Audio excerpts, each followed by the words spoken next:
Addy! Addy! Adam! Adam jolted awake, blinking as his vision focused on the stern face of his teacher looming overhead. A wave of heat rushed to his cheeks as the murmurs of the classroom swelled around him. Curious stares, suppressed laughter, and raised eyebrows all aimed in his direction. He dared a glance to his side. There she was, Annie. His crush. Watching him with amusement dancing in her eyes, her lips curled slightly, barely holding back a smile. Mortified, Adam stood up, voice trembling. I'm sorry, sir. It won't happen again. The classroom erupted in laughter. The walls echoed with it. He sat down quickly, shrinking into his seat, praying for the earth to swallow him whole. Even Annie laughed now, soft, melodic, and painfully beautiful. Shit. I actually fell asleep, in front of her. The teacher sighed, giving him a disappointed look before turning back to the lesson. Adam tried to focus, but his mind buzzed with shame, each whisper and giggle like a pinprick to his pride. Finally, the bell rang. He was the first one up, grabbing his bag and heading straight for the door, hoping no one would stop him. Hey! Where are you going?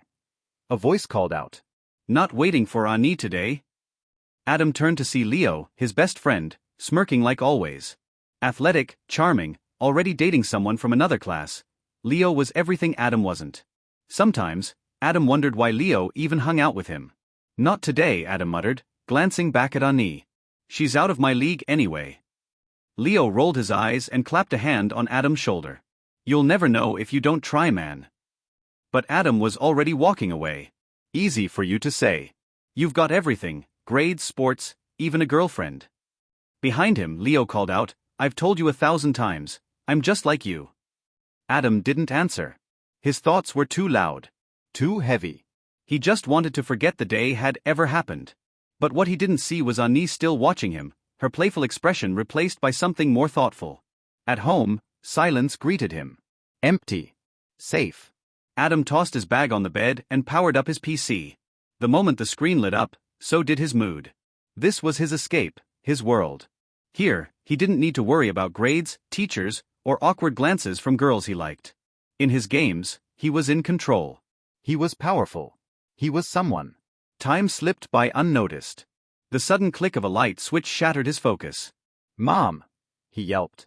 His mother, Rachel, stood behind him, arms crossed, face unreadable.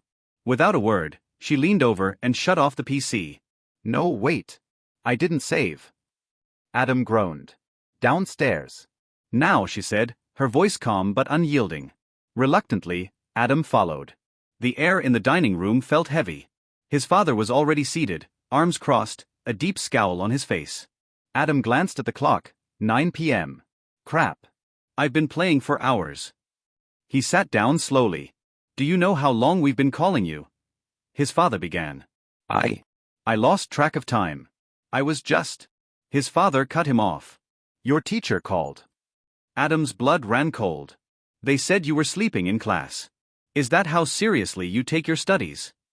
I don't do it every day. I've just been tired, that's all. Don't lie to me, his father snapped, slamming his hand against the table. Do you think your teacher is lying? Adam's eyes burned with frustration. Do you trust them more than me? Without waiting for an answer, he stood up and stormed away. Adam, wait, his mother called softly, but his father stopped her with a glance and a shake of his head. Let him go. He'll cool down. But even he didn't sound sure. Outside, the cold air bit at Adam's skin, but he didn't care. His feet carried him to Leo's place, the only place that felt close to home. Through the window, he saw Leo's family laughing, enjoying dinner together. Warmth and joy glowed from within. Adam backed away. He didn't belong there, not tonight. Instead, he headed to the one place where no one asked questions, the park. It was closed, but Adam knew a way in. A broken piece of fence, hidden behind a tree. He'd found it years ago, and it still welcomed him. The night wrapped around him like a blanket as he wandered through the empty playground, finally settling on the carousel. He slumped onto one of the seats, gazing at the stars. Why can't anyone understand me? He whispered. Why does everyone act like I'm the problem? Silence answered. But for Adam, it was enough. For now. Far beyond the reach of telescopes or human imagination, a celestial event unfolded in the cold, silent void of space. A massive star, ancient and unstable, collapsed under the weight of its own gravity. In its final breath, it erupted into a supernova, an explosion so powerful it tore apart the fabric of space in a brilliant burst of light and energy. Waves of radiant force surged outward, racing across galaxies like ripples through an endless sea. 4 light-years they traveled, unrelenting, unbroken. By the time the energy approached our solar system, it had dimmed, but not died. Its essence still thrummed with power, like an echo of the universe's birth cry. It passed silently through the asteroid belt, until it struck. A lone asteroid, no larger than a man, drifted aimlessly in the blackness. The beam of supernova light brushed its surface, and something extraordinary happened. A reaction. The asteroid glowed gold, as if lit from within, pulsing with raw, alien energy. Its trajectory shifted violently. No longer drifting, it now surged toward Earth, burning with brilliant blue flames as it entered the atmosphere. Friction turned the small rock into a streaking comet, a glowing spear of energy aimed directly at the planet below. As it tore through the sky, its surface crumbled into radiant shards, each one pulsing with the same power that had birthed stars. The fragments didn't scatter randomly. They descended with purpose. Toward him. Toward Adam. In a quiet city park, long after curfew, Adam sat alone on a carousel seat, bathed in the moonlight, lost in thoughts he couldn't untangle. His breath hung in the cold night air. Then something caught his eye. A shimmer. Blue and gold light danced across the sky, growing brighter with every second. At first, it looked like a falling star, then like a fireball. And then, it was coming straight at him. "Wait, what is that?" he muttered, eyes widening. Instinct screamed at him to move, but his legs froze. Before he could even blink again, the glowing particle struck. A silent explosion of light swallowed him whole. Energy surged through Adam's body, fierce, radiant, alive. He expected to die, to be torn apart or reduced to ash. Instead, the light cradled him. The particles merged with his skin, his muscles, his spine. Golden veins of light traced along his arms and neck, flowing into his brain like threads of liquid lightning. He hovered in a moment that felt like eternity, each heartbeat a lifetime, until the light vanished. And then, nothing. The park was still again. The sky was calm. Adam stood, stunned and untouched. He glanced down. No burns. No pain. Not even a scratch. What just happened?" he whispered. He checked himself again. His arms, his chest, his face. All normal. Too normal. There should have been debris, something. But the grass was undisturbed. The carousel still creaked in the wind. The silence mocked his disbelief. Panic rising, Adam turned in circles, scanning the area for proof, anything to convince himself he hadn't lost his mind. But there was nothing. Maybe. "I imagined it," he muttered, half-heartedly. But the memory of that warmth, of that power, was too real to dismiss. Shaken, he left the park, shadows trailing him as the city slept. When he reached his street, he saw his father standing outside, arms crossed, face creased with worry. Adam hesitated, guilt flooding him. The moment their eyes met, he ran forward and wrapped his arms around his father. Surprised, the man stiffened for a second, then returned the hug with quiet relief.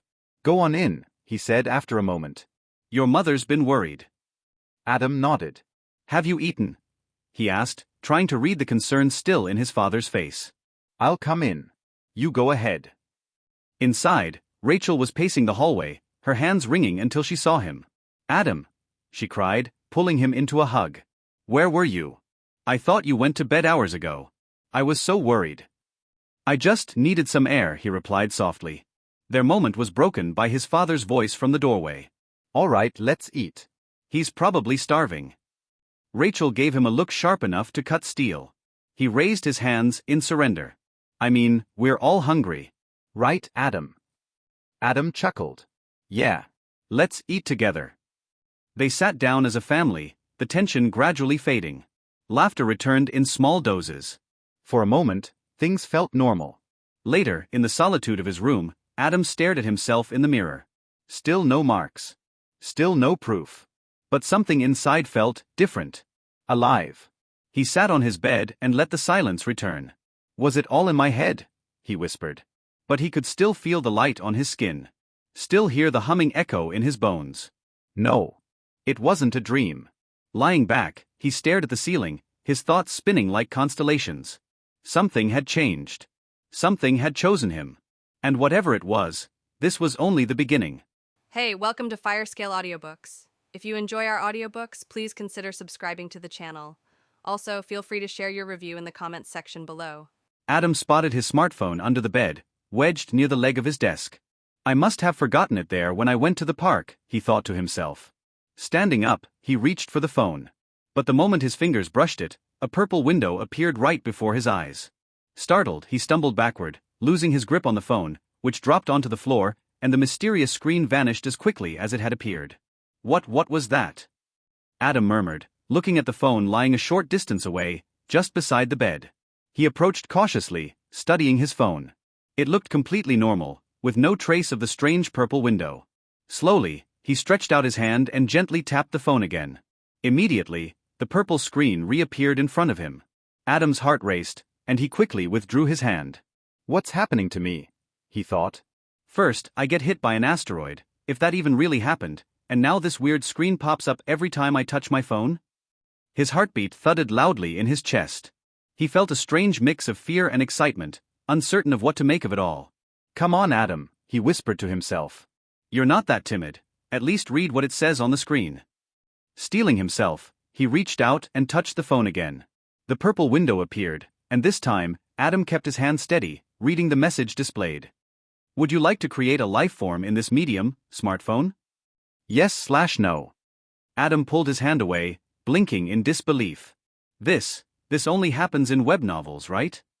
A spark of excitement flashed in his eyes. Do I have a system? He wondered aloud. With a grin, Adam stretched out his hands dramatically and said, Status. 1 second, 5 seconds, 10 seconds passed. Nothing. Adam's grin faded. System, he whispered to himself. Still, no response. Frustrated but determined, he tried again, technological system. Yet, the result was the same, nothing. Disappointed, Adam picked up his smartphone again, and as expected, the purple window appeared. Would you like to create a life form in this medium, smartphone? Yes/no. It seems this only works when I touch my phone, Adam mused. He looked back at the message on the screen, reading it over again. Create a life form? Does that mean I can actually create life? All right, let's do this. Adam said with growing excitement, selecting yes in his mind. He didn't know what would happen, but he couldn't help his curiosity. The moment he mentally confirmed, a strange sensation washed over him. Energy seemed to pour out of his body, draining him until he felt exhausted and lightheaded. Why do I suddenly feel so weak? Is it because of this power? He wondered, clutching his chest as his strength waned. Suddenly, a bright golden light burst from the phone, illuminating his dark room. The glow was warm and intense, filling every corner with radiant energy. After a few seconds, the light faded, leaving Adam in complete silence. What just happened? Adam muttered as he felt the light from the phone dissipate. He hesitantly picked up his phone, turning it over and pressing the screen. As the display lit up, his eyes widened. On his lock screen, a tiny humanoid figure was curled up, fast asleep. The avatar had a blue tint to its skin, and its body was no bigger than Adam's thumb. Despite its small size, the oversized face made it look endearingly cute, like a newborn baby. The avatar was unclothed, lying on its back with its eyes shut peacefully. As Adam stared in awe, another window appeared before him. Name, not given by creator. Age, just born. Gender, not developed yet. Occupation. Race, evolved artificial intelligent species. Adam read the message and chuckled. So I can name it. That's so cool. He scanned the details and smirked. And its gender isn't developed yet. Well, I'll just leave that alone for now. Suddenly, he noticed the little avatar stirring on the screen, attempting to open its eyes. It tried once, then again, each time its eyelids falling shut before it could open them fully. Watching this, Adam felt a pang of sympathy. Come on, little one. Is this what mothers feel like when their child tries to walk for the first time and stumbles? Just then, another purple window popped up. Adam frowned, slightly annoyed. Another window? Didn't one just appear a second ago? But he read the contents anyway. Your creation would like to access the medium, smartphone. Would you like to grant permission? Yes/no. Adam thought for a moment. Oh, I get it. It doesn't have a physical body, so it needs the phone to act as one. Without hesitation, he mentally clicked yes. Immediately, the avatar on the screen began to glow, shifting and changing in small, subtle ways. But before the transformation was complete, yet another window appeared. Adam sighed in frustration. Can't you just ask me all at once instead of popping up every few seconds? Your creation has no language to communicate. Would you like your avatar to learn your language? Yes/no. Why does this avatar seem so clueless? This doesn't happen in web novels, right? Adam muttered to himself, amused. Shrugging, he clicked yes in his mind. The moment he did, an overwhelming weakness washed over him again. It felt as if all the energy in his body was being drained away, leaving him feeling dizzy and lightheaded. Ugh, what is happening to me today? I have school tomorrow, he thought, gazing at the avatar, which was still glowing as more changes took place in its form. I need to stop this, he thought, trying to focus, but his vision began to blur, and he felt himself fading into a deep, exhausted sleep. But Adam somehow keeps himself awake and doesn't fall asleep because he has to see what kind of species he has ultimately created. Adam took a deep breath, collecting himself as he muttered, if that little guy sends me another window asking for more permissions, I'm saying no. He frowned, feeling drained and frustrated. Every time I say yes, it feels like it sucks the energy out of me. If this keeps up, it might actually kill me. As he thought this, the avatar on his phone began changing again, now sprouting small, pointed ears. Just then, a notification flashed across Adam's screen. The microphone is being accessed by an unknown source. Before Adam could read the message properly, it vanished, replaced by a new notification as the avatar's arms and legs began to grow. Your mobile phone's camera is being accessed by an unknown source. Adam couldn't look away from the avatar, who had just opened his eyes for the first time. The little creature's large, expressive eyes gleamed with a striking beauty that Adam hadn't anticipated. Did I really create this? Adam thought, all filling his mind. The avatar blinked a few times, adjusting his gaze, and finally spoke, his voice soft yet clear. Who are you? Adam was startled. He hadn't expected his creation to talk so soon, let alone ask such a question. After a pause, he answered, I made you. I'm your creator. My name is Adam. The little avatar tilted his head curiously, as though processing the new information, then asked, why did you create me? And what is my name? Adam chuckled, feeling a mix of pride and amusement. You're my first creation, so I'll give you a special name. He thought for a moment, then said, I name you Pratham, because you're the first of your kind. Pratham looked at Adam attentively, his small face displaying both innocence and gratitude. And your purpose, Adam continued, is to assist me and follow my orders. As soon as Adam finished speaking, his phone emitted a bright glow, illuminating the room. Adam squinted, covering his eyes from the light as it grew more intense. The light eventually faded, but Adam could barely keep his eyes open. Exhaustion was overwhelming him. He'd used up nearly all his energy and could barely stay awake. But he forced his eyes open to look at the phone screen one more time. Pratham had grown significantly taller, his limbs were better defined, and his face now seemed proportionate to his body. He was also wearing clothes, a red winter hat, a gray coat and black pants, which suited his light blue skin remarkably well. My lord, how may I serve you? Pratham asked, looking at Adam with sincere dedication. Adam, struggling to stay awake, could barely respond. You learn yourself. He murmured, his words almost a whisper. Pratham, catching the command, nodded respectfully. My lord, Pratham said, there is much to learn in this body. Do you allow me to access everything I need? Another window appeared on Adam's screen, but he was too tired to read it properly. In his sleepy state, he mumbled, yes. Your creation Pratham wants to access the internet. Do you want to give him access to the internet? Yes/no. Adam, barely conscious, had unknowingly unleashed something entirely new. His last words before falling into a deep sleep were, yes. The little energy left in his body drained away, and he collapsed onto the floor, phone still clutched in his hand. As he slipped into sleep, he was unaware that he had just released an evolving being into the vast world of the internet, like setting a lion loose in a field of unsuspecting prey. Pratham, hearing Adam's permission, felt a surge of purpose. I must do all I can to serve my lord. He closed his eyes and accessed the internet, instantly beginning to download data at an astonishing rate. Within seconds, the phone's storage filled up. Your phone storage is full. Please clean the memory to free up space. Pratham frowned. This body has only 128 gigabytes of memory. My lord has ordered me to learn, yet it's not enough. Driven by his resolve to obey, Pratham began uploading his consciousness to the entire internet, spreading his reach across every connected device. Now, Pratham existed everywhere within the web, present in every nook and cranny of the digital world. With his reach expanded, he could access any information available online. I will learn everything from my lord, he declared, beginning his exploration of data, learning at an unprecedented speed. With each passing second, Pratham's understanding of the world grew. He accessed any device connected to the internet, gathering knowledge across fields, technology, languages, and history.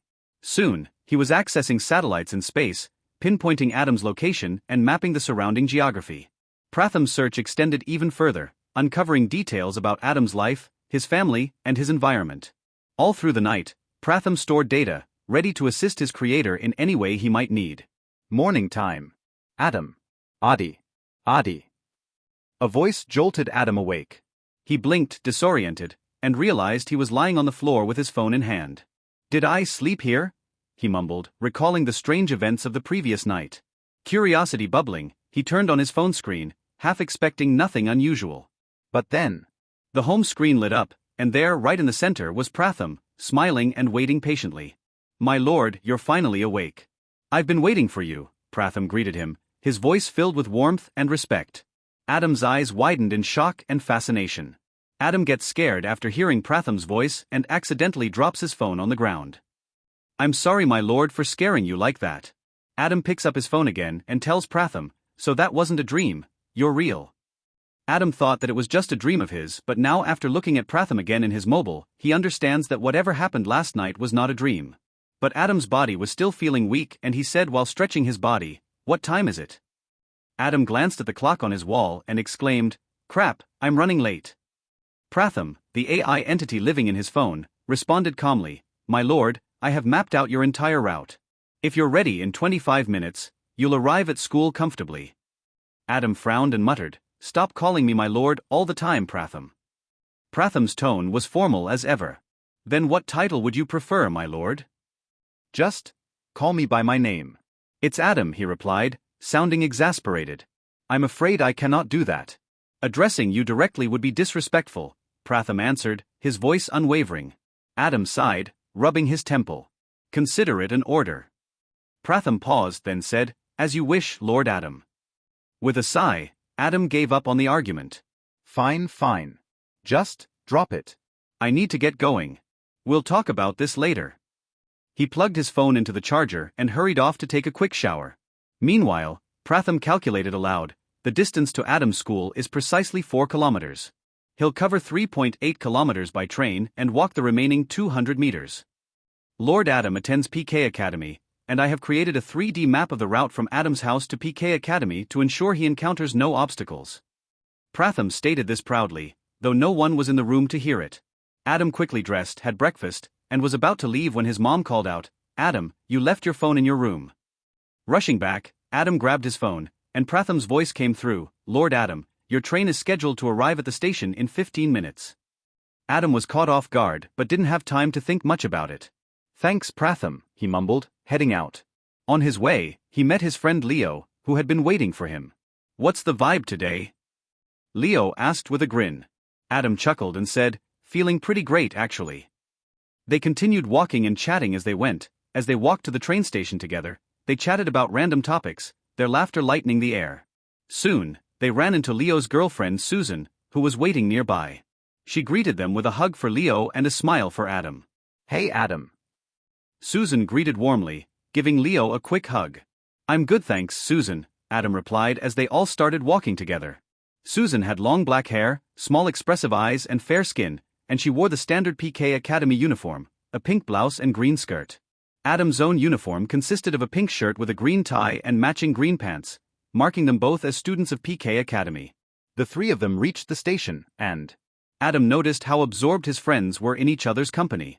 Smiling, he decided to give them some space, moving ahead alone. Adam tactfully walked ahead, giving Leo and Susan a bit of space. He thought to himself, might as well listen to some music. Adam dug his earbuds out of his bag and put them on. But just as he settled in, he noticed Leo and Susan laughing, holding hands. He glanced back, a bittersweet feeling stirring, his smile faltering as he took in the warm bond they shared. Watching Leo and Susan so absorbed in each other, Adam sighed. "I wish I could go to school with Ani today." He turned away and walked a short distance ahead, waiting for the train on his own. Pratham's voice suddenly chimed in through his earbuds. "Lord Adam, may I ask you something?" Adam blinked, surprised. When did Pratham connect to my earbuds? He brushed the thought aside and replied, "Yeah, what's up, Pratham? Who is this Ani you mentioned? Would you like to meet her?" Pratham's voice was curious. Adam was startled. Did Pratham overhear that? He hesitated before answering. Ani? She's my classmate. And yeah, I do want to meet her. The truth was, Ani was someone Adam rarely spoke to but admired from afar. In fact, she was one of the most popular students at class, renowned for her beauty. Teachers adored her, and her peers respected her. To top it off, she was also the class representative. Ani was not only popular in their class but in the entire school. She was exceptionally talented, smart, athletic, admired by all students. The boys in their class had a nickname for her, the Ice Queen. Many had tried to ask her out, but she turned everyone down without a second thought. As far as Adam knew, Ani had never been in a relationship. She seemed focused solely on her studies and her friends. Adam, on the other hand, was her opposite. His grades were average, and he didn't care for sports, preferring to spend his time gaming. Still, his favorite part of the day was when he'd sit at the back of the class, watching Ani from afar as she sat in the front row. His friends knew he had a huge crush on her. They often encouraged him to go talk to her, but Adam couldn't muster the courage. He had tried multiple times, but every time he looked into her deep blue eyes, his confidence would crumble. Ani's gaze would leave him speechless, lost in his thoughts, unable to say a single word. One day, after constant pestering from Leo, Adam finally gathered the courage to approach Ani. He found her alone in the classroom and took a deep breath before stepping forward. Ani looked up and greeted him with a gentle smile. "Hey Adam, what's up?" As soon as she spoke, Adam felt a wave of nervousness wash over him. His forehead grew damp, and before he knew it, he had turned on his heel and left the room without saying a word. After that incident, Adam is unable to look at Ani for many days and he runs away from her. From that day on, Adam wonders what Ani must be thinking of him. What a coward. To be connected. Pratham's calm voice resonated in Adam's ear, beginning tracking. Adam blinked, his mind racing. Tracking. He was about to ask what Pratham meant, but before he could say a word, Pratham continued, "Target located. Your classmate Ani has just left her house. She's heading to Futaba Station, which is about 20 minutes away." Adam's confusion only deepened. His heart skipped a beat as he tried to process the unexpected news. "Wait, Ani's on her way to Futaba Station?" Adam whispered, unsure if he was talking to himself or to Pratham. But before he could think too deeply, Pratham added, "Futaba Station is only 2 stops from your current station." Adam's eyes widened and he murmured, "Wait, what?" The surprise in his voice caught the attention of others waiting on the platform, who started glancing curiously at him. Adam could feel his face heating up under their gaze. Just then, Leo and Susan, who had been standing nearby, noticed his strange expression and walked over. "Addy, everything okay?" Leo asked, a note of concern in his voice. Adam forced a laugh, trying to play it cool. "Oh, nothing. Just remembered a really weird joke," he replied, rubbing the back of his neck awkwardly. Leo raised an eyebrow, clearly not convinced. "You're acting kinda off today, man." As if on cue, the train pulled up to the platform, its doors opening with a hiss. Leo nodded toward it, motioning for Adam to follow. "Come on, our train's here." Adam took a step toward the train, but Pratham's voice chimed in again, catching him mid-step. "Lord Adam, if you wish to meet Ani, my calculations suggest you should skip this train and board the next one, arriving in 10 minutes. Adam froze, a strange smile tugging at his lips. His mind was racing. If he did what Pratham suggested, there was a good chance he might actually get to talk to Ani. His heart thumped loudly at the thought. He stood in the middle of the platform, torn between the two choices, to get on the train with his friends, or to wait behind and try his luck with Ani. Leo and Susan had already stepped onto the train and now looked back at him, watching him hesitate on the platform with an odd, almost dreamy expression. "What are you doing? Get on the train already before the doors close." Leo called out, motioning for him to hurry up. Adam met his friend's gaze, thinking, "Don't let me down, Pratham. I'm counting on you." Leo, seeing Adam just standing there, looked frustrated. He took a step toward him, as if ready to physically pull him onto the train.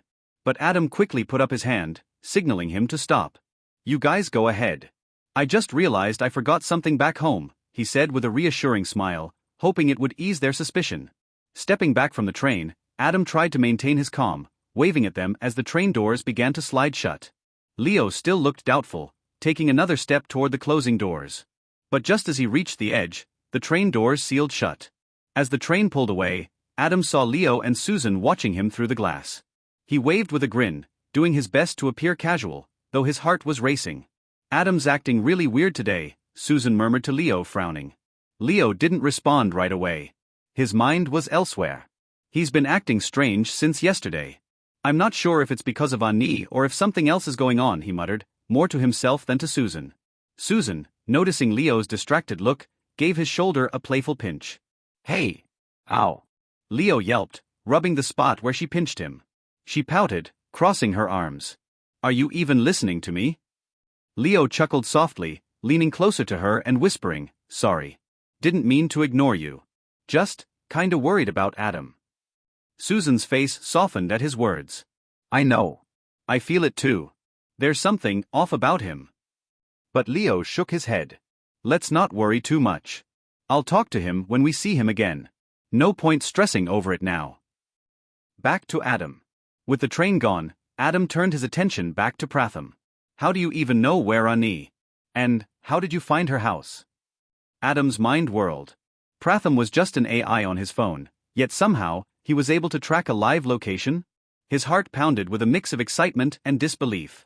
"I conducted a broad search for every Ani in town around your age group," Pratham began explaining, but Adam interrupted. "Just, tell me how you're able to track her right now."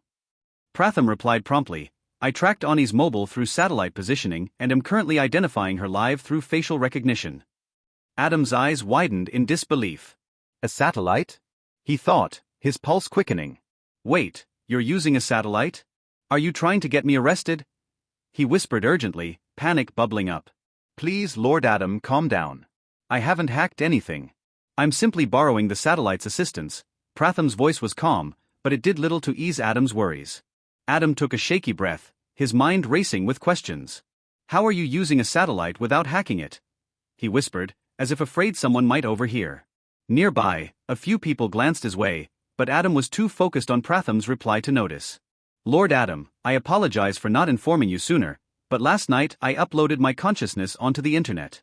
The phone alone was insufficient for my capabilities, so I expanded my reach." The explanation calmed Adam slightly, though his mind still struggled to understand. "So, you didn't hack the satellite?" he asked, his voice tinged with lingering worry. "Correct, Lord Adam. "I have merely extended my reach. Rest assured, it would be nearly impossible to trace me now," Pratham replied, his tone calm and reassuring. Adam sighed, feeling a strange sense of relief. "Okay. "As long as I'm not about to get arrested," he muttered, finally letting go of his fears. Realizing he had attracted attention, Adam looked around, noticing a few people still watching him curiously. Flustered, he gave a small, awkward bow, murmuring a quick apology. People around him seemed to brush it off, returning to their daily routines. A few moments later, another train arrived at the platform, its doors opening with a familiar hiss. "To be connected." Adam stepped onto the crowded train, his gaze fixed on the floor as he tried to avoid the people around him. He shifted uncomfortably, positioning himself by the door, hoping to stay unnoticed. Today had been far too eventful for his liking, with unfamiliar eyes on him, and he just wanted some peace. Taking a deep breath, he muttered to Pratham, his mysterious companion in his mind, "So we're getting off at Futaba station?" Pratham's voice, calm and slightly amused, responded, "Indeed, my lord. You requested a chance to meet her, after all." A moment of panic hit Adam. "Wait. "I never asked how I'm supposed to talk to her." Pratham chuckled, as though Adam's concern was of little consequence. "You simply asked to meet her, my lord. I assumed you would know what to say." His tone softened, sensing Adam's discomfort. "Perhaps you could tell me what makes you so nervous about this encounter. I might be able to devise a solution." Adam hesitated, his cheeks reddening. I get shy. "Especially when I look into her eyes. It's like I just forget what I wanted to say." After a brief pause, Pratham replied thoughtfully, "In that case, I have two strategies in mind that will let you talk to Ani without the need for eye contact. Which one would you like to hear?" Adam managed a relieved smile. "Anything that works, just tell me." As the train began to slow, Pratham continued with the plan. We're nearing Futaba Station. In a few minutes, you'll need to get off and wait near the ticket counter where she's likely to pass by. Stand somewhere she'll see you. A small worry crept into Adam's mind. But, my ticket isn't for this station. How am I going to get off without getting into trouble? Pratham's voice was soothingly confident. I'll handle that, my lord. Just follow my instructions. I assure you, everything will go smoothly. Adam sighed, still feeling a touch of nervousness. Fine. But don't get me into any trouble. Pratham chuckled. Fear not, my lord. There will be no issue, just a simple, unremarkable encounter.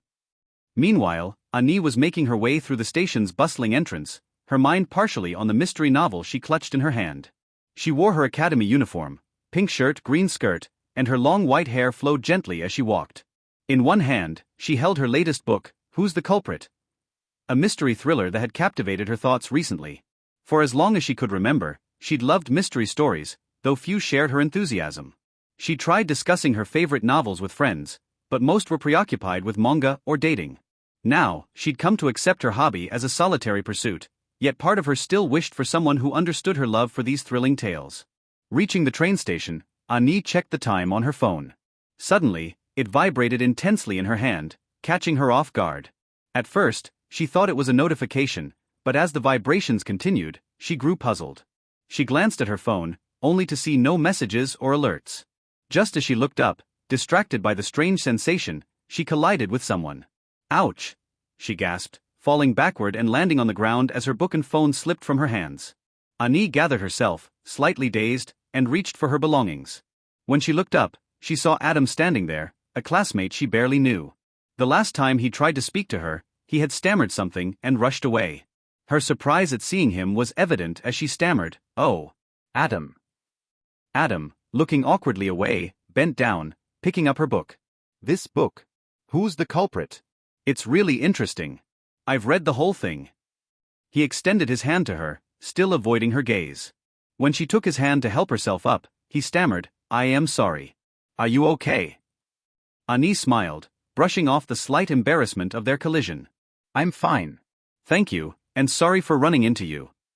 Adam's eyes flickered away, and he mumbled, and no worries. It was my fault, really. Seeing his shyness, Ani couldn't help but notice how familiar he seemed with her book. Wait, you've really read this? Adam froze, caught off guard. Why yes. I have, he stammered, barely managing to keep his composure. Only a short time ago, Adam had been filled with uncertainty as Pratham explained the final steps of the plan. Ani's holding a book called Who's the Culprit? It's a mystery thriller, so she's probably quite interested in that genre. Use it as your conversation starter. Adam had looked skeptical. But I haven't read it, and mysteries aren't my thing. Pratham had chuckled, reassuring him, don't worry. I'll give you enough details to talk about it confidently. She'll think you're interested, and that will open the conversation. Excitement had sparked in Adam's eyes, though he still had one lingering worry. But won't it feel too forced? Pratham, ever the strategist, had replied, leave that to me. When she's nearby, I'll create a distraction to ensure she doesn't see you right away. Then, I'll guide you forward, and you can accidentally bump into her. Adam had hesitated. An accident, really? Trust me, Pratham had said with a confident. It'll seem completely natural. As Adam stepped off the train, he paused at the ticket scanner, realizing his ticket was for another station. Pratham, my ticket won't work here, he whispered nervously. Pratham's voice was calm as ever. Just scan it, my lord. I'll handle the rest. Trusting Pratham, Adam scanned his ticket, and the gates opened as though it were valid. He stepped through, feeling both relieved and anxious. He made his way toward the ticket counter, his eyes scanning the unfamiliar station. Then, Pratham's voice came through his earbud. Ani's here. Prepare yourself. Adam steadied his breathing, muttering, all right, let's do this. Pratham's guidance was clear. Move forward. Quickly before she notices. Adam took a step, hesitating. Just as he did, Ani, distracted by her phone, walked directly into him. She stumbled, falling to the ground. Pratham's voice rang in his ear, pick up the book. Now. Adam, heart-pounding, reached for Ani's fallen book. Following Pratham's advice, he looked away as he handed it back, muttering, this is a great book. I've read it. As Ani took the book and stood up, her face lit with curiosity. Did you really? Adam's heart raced, but he managed a nod, stammering, "Why yes. I have. To be connected." Adam's heart races as he stands near the ticket counter, a bundle of nerves. Annie is right in front of him, her silver hair cascading down her shoulders, with a slight gleam that catches the morning sunlight streaming through the station windows. She's dressed in her academy uniform, a pink shirt with a structured collar, a neatly ironed green skirt, and a pair of black, low-heeled shoes. Her serene yet focused expression is one he's seen many times from afar in class, but now, up close, it's nearly overwhelming. Annie glances at Adam, her eyes widening a little. "Wait, did you really read this book?" She gestures at the mystery novel titled Who's the Culprit? Her voice tinged with genuine curiosity. Adam, barely managing to look at her, nods, clutching the book he'd just picked up for her. "Yes. I've read it," he replies, sounding far more confident than he feels. Annie, surprised, raises an eyebrow. "I didn't know you took the train from this station too. I don't think I've ever seen you here before." Her gaze remains inquisitive, trying to recall any past encounter with him. Adam scratches the back of his head, still avoiding eye contact. "Oh no. I usually don't. I had some errands here, so I figured I'd catch the train from this station today." The lie feels awkward on his tongue, but he manages a polite smile, hoping she won't question it further. Annie shrugs, casually slipping her phone into her pocket. "Ah, I see. "That explains it," she says with a slight smile, a glint of interest in her expression. As they wait for their train, the silence stretches between them. Normally, Annie isn't one for idle chatter, especially with boys. But today, something about Adam, or maybe the shared interest in the book, makes her linger. She feels a genuine curiosity to discuss the novel's twists and mysteries with someone who might understand. Just then, Pratham's voice rings in Adam's earpiece. "My lord, now's your chance. Ask her about the book," he urges, his tone light but insistent. Adam's heart pounds even harder.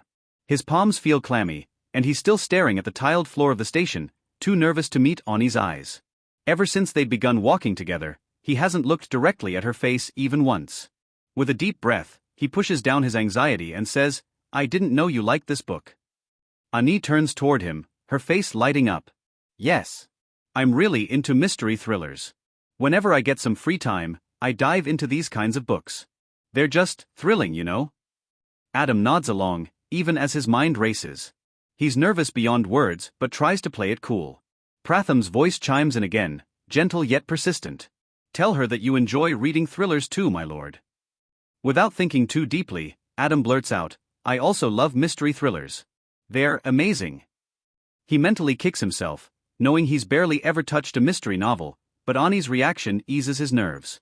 She looks genuinely surprised, intrigued even. "Really? I had no idea someone in our class had the same interest as me." Adam chuckles awkwardly, feeling a blend of excitement and discomfort.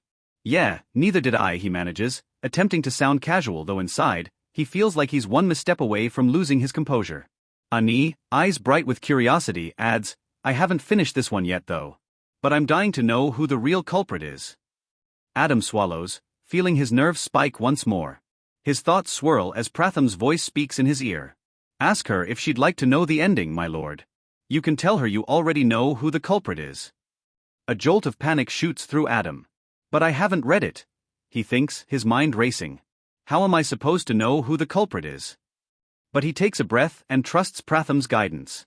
He finally musters the courage to look directly at Annie, only to quickly divert his gaze to her nose, following Pratham's advice to avoid getting lost in her eyes. He gulps and asks, "So, do you want to know who the real culprit is?" Annie's eyes sparkle with surprise, her lips parting in a slight gasp. "What? No, don't tell me," she blurts out, holding up her hands, as if to shield herself from spoilers. "I want to finish it myself. I don't need you to ruin the ending."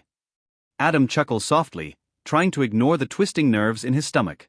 Annie's lively reaction brings a smile to his face. For a second, he considers how his friends would react if he told them about her passionate reaction. They'd be overjoyed to see him actually having a conversation with her. Just as he's about to respond, Pratham's voice nudges him once more. "My lord, playfully insist that you'll spoil it for her. Tell her you enjoy spoiling mysteries just to see others' reactions." Adam hesitates, uncertain. "If I say that, won't she be mad at me?" But trusting Pratham's advice, he takes a deep breath, gives her a mischievous smile, and says, "Well, I could tell you the ending. I kinda enjoy seeing people's reactions when I spoil things for them." Ani immediately covers her ears, shaking her head vigorously. No. Don't you dare. She turns away, half joking yet genuinely concerned that he'll ruin the ending for her. Adam's heart skips a beat at her lively reaction, and he can't help but laugh. He's savoring the moment, a rare glimpse of Ani's playful side, something he's never seen in class. Her genuine enthusiasm brings a warmth to his chest that he hadn't expected. Just then, Pratham's voice breaks through his thoughts, more urgent this time. My lord, this is your chance. Reach out and gently stop her. Hold her hand and reassure her that you're just teasing. Adam feels his heartbeat quicken. Hold her hand?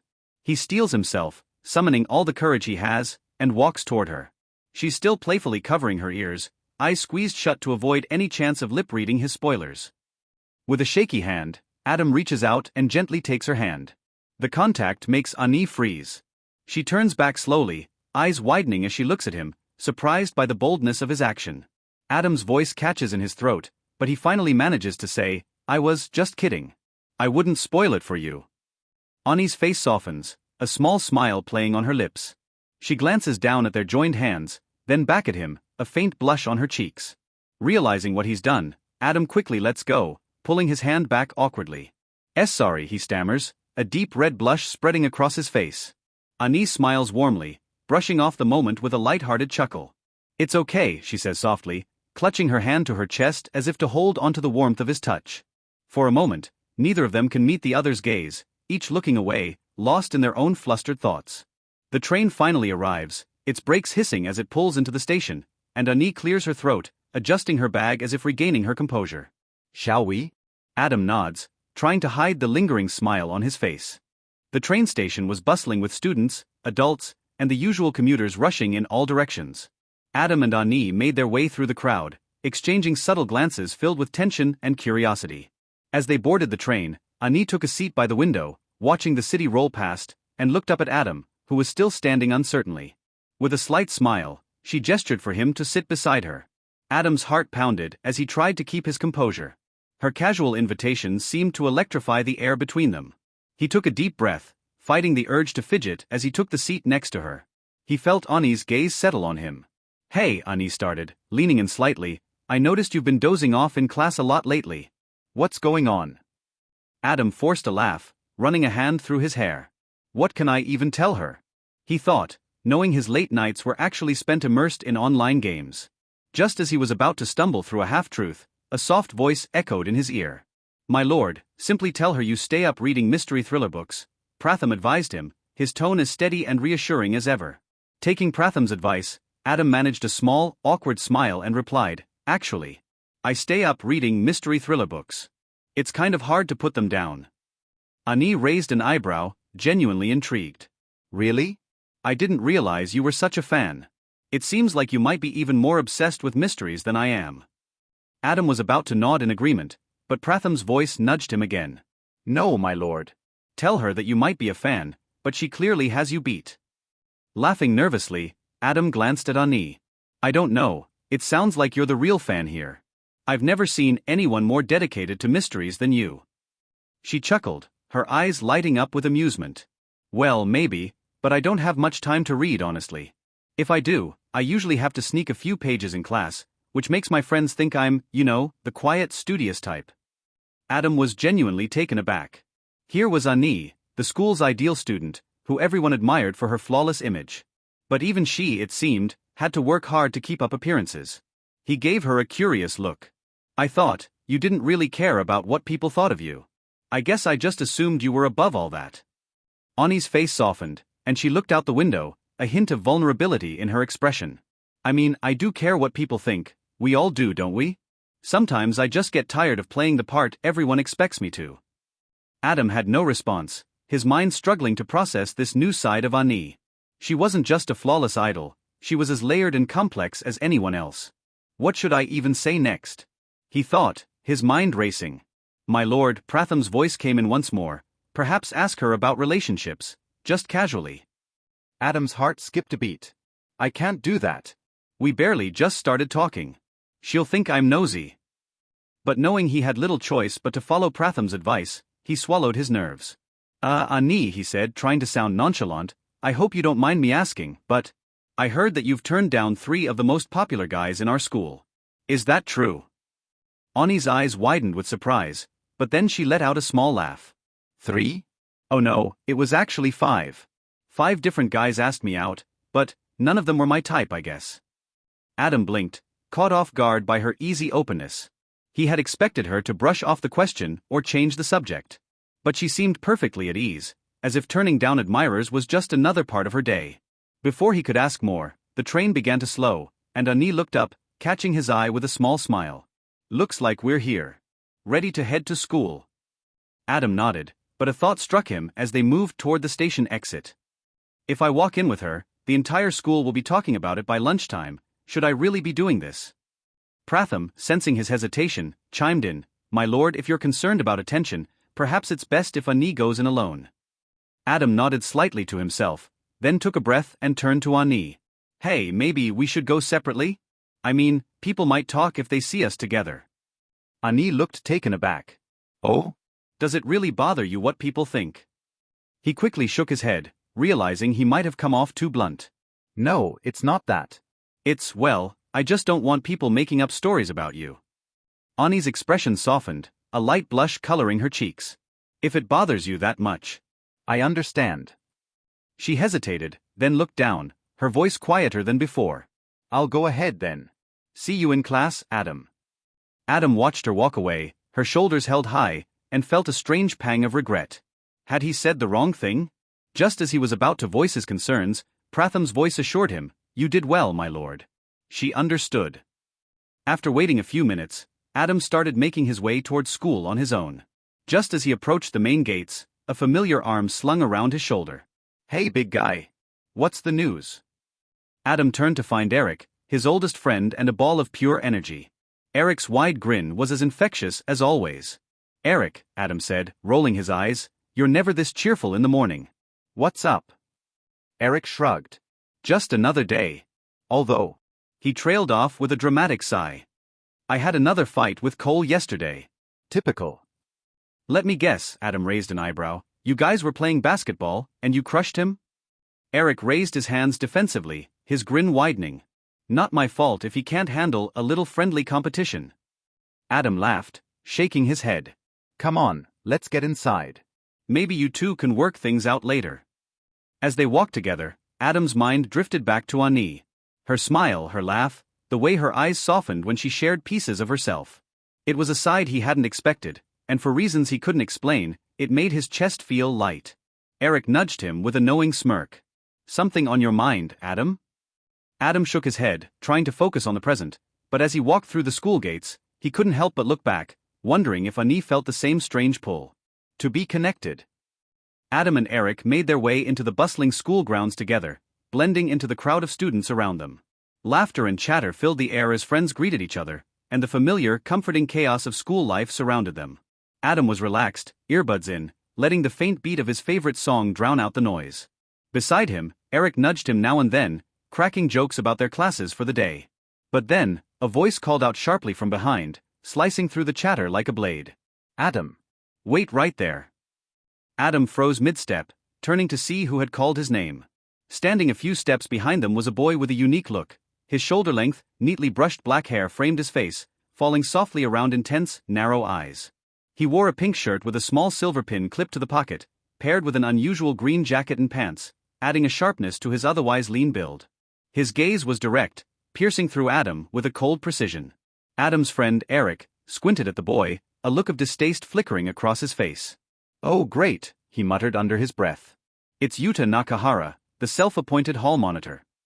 Adam looked between them, unsure of what was going on, but Yuta's eyes remained fixed on him, ignoring Eric entirely. Yuta said in a low, authoritative voice.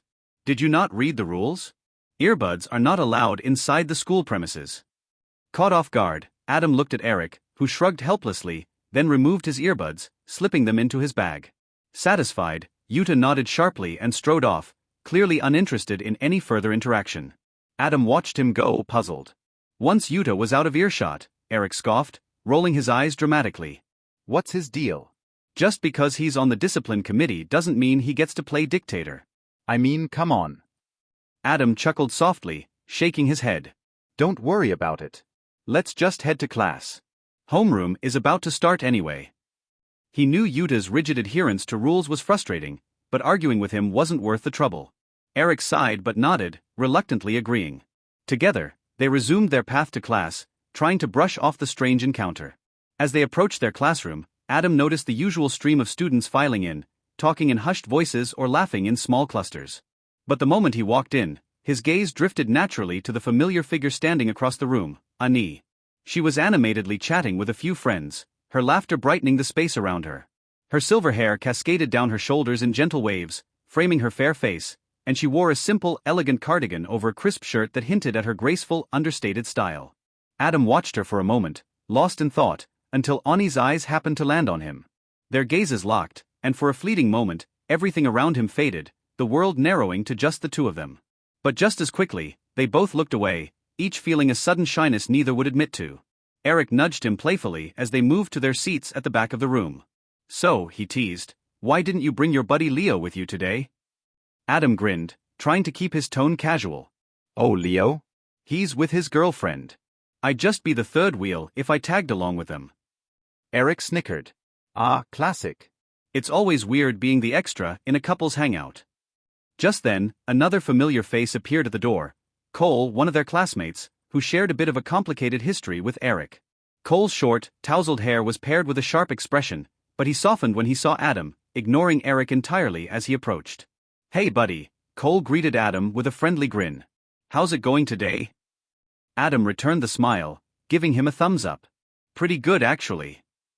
Eric, however, turned his head away, clearly irritated by Cole's presence. Adam noticed the tension and sighed, leaning forward to address both of them. "Come on, guys. Stop fighting already. Why not call a truce?" Eric rolled his eyes and looked back at Adam, feigning innocence. "Hey, I didn't start it," he did. Cole raised an eyebrow, shaking his head with a wry smile. "Please, you were the one who started it, and now you're trying to make me look like the bad guy." Before the argument could escalate, another friend, Leo, strolled into the classroom, slinging an arm around both Cole and Eric's shoulders with a hearty laugh. "What's this? "You two going at it again?" Adam chuckled, shaking his head. "Trust me, it's practically their daily routine." Leo flashed a grin, turning to Adam. "You're here early for a change. What's the occasion?" Adam was about to respond when the homeroom teacher entered, his no-nonsense expression silencing the room immediately. He gestured for everyone to settle down, and the class fell into a respectful quiet. Ani was the first to stand, prompting the class to rise as a show of respect. They all rose from their seats briefly before settling back down, each turning their attention forward. Leo took a seat behind Adam, leaning forward with a whisper. "Something's up with you today. Why are you acting so strange?" Adam internally rolled his eyes, knowing Leo could see right through him. "Maybe he's onto me," he thought, ready to respond, but the teacher's voice interrupted. "Adam, if you have something to discuss, feel free to do it outside the classroom." The teacher's voice cut through the room, sharp and direct. Adam felt all eyes on him, heat creeping up his cheeks. He bowed his head apologetically, muttering a quick sorry, as he settled back into silence. "Well, there goes the start of my day," he thought, slumping slightly in his seat. Despite himself, Adam found his attention drifting toward Ani as the teacher continued the lesson. She was seated ahead, but even from behind, he could see her gently focused on the lesson, occasionally nodding in response to a point made by the teacher.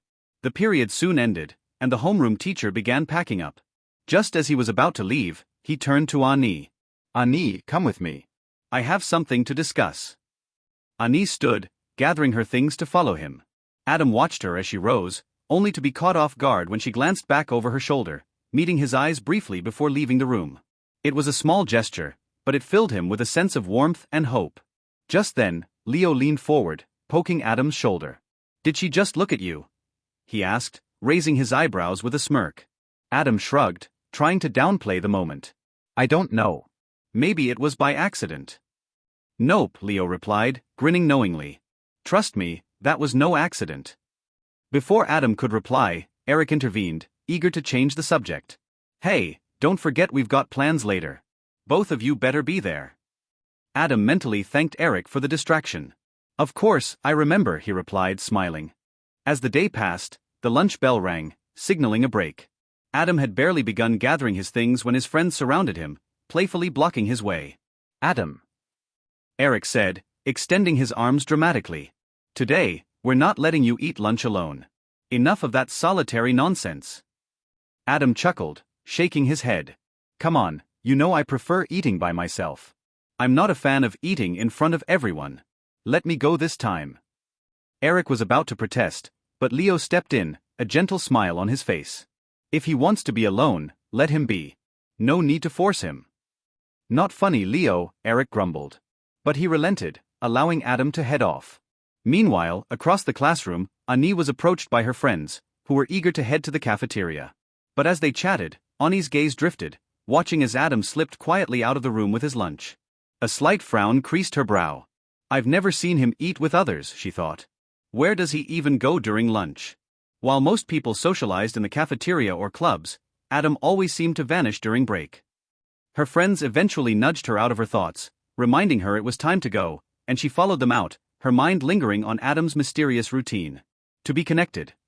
Adam skillfully slipped away from his bustling classmates, seeking solitude. His destination, a secluded spot on the school grounds, just beyond the left gate and a short distance from the basketball court. It was a hidden refuge he'd found years ago, where the quiet helped him gather his thoughts away from the prying eyes of peers. Settling down, Adam reached into his pocket and pulled out his earbuds, eager to finally escape into the music he'd been craving since class began. Just as he placed them in his ears, a familiar voice echoed softly, only audible to him. Lord Adam, welcome, Pratham greeted warmly. Adam smiled to himself, finding comfort in his virtual companion's tone.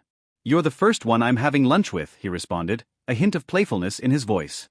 Pratham's tone turned formal. It is my honor, my lord, that you deem me worthy of such company. Adam chuckled lightly, relishing the private banter. But then, Pratham's voice dropped to a more serious note. My lord, your friends seem to be suspicious.